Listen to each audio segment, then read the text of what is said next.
காலை நேரம் மெதுவாக விழித்துக் கொண்டது. சின்ன பேருந்து நிறுத்தத்தில் ஒருவன் அமைதியாக நின்றான். அவன் கையில் ஒரு சிறிய டிக்கெட். அவன் ஒரு நிமிஷம் தாமதமாக வந்தான். ஆனால் டிக்கெட் மட்டும் அவன் கையிலே இருந்தது.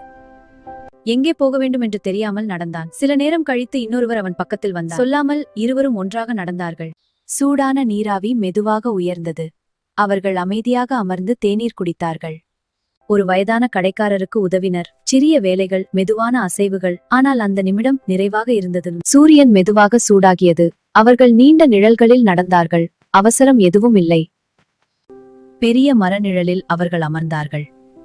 சாதாரண உணவை பகிர்ந்து சாப்பிட்டார்கள். காற்று இலைகளை மெதுவாக அசைத்தது. திடீரென்று மழை தொடங்கியது. ஒரு வீட்டின் முன் அவர்கள் தஞ்சமடைந்தார்கள். அந்த அமைதி இன்னும் ஆழமானது கொள்ளந்த. மழை நின்ற பிறகு மாலை ஒளி மென்மையாக பரவியது. அவர்கள் மீண்டும் நடந்தார்கள். டிக்கெட் இன்னும் அவன் கையிலேயே இருந்தது. ஒரு பேருந்து மெதுவாக வந்து நின்றது. அவன் டிக்கெட்டை பார்த்தான். பிறகு நண்பனை பார்த்தான். அதை மெதுவாக மடித்து வைத்தான். இந்த முறை பேருந்தில் ஏறவில்லை.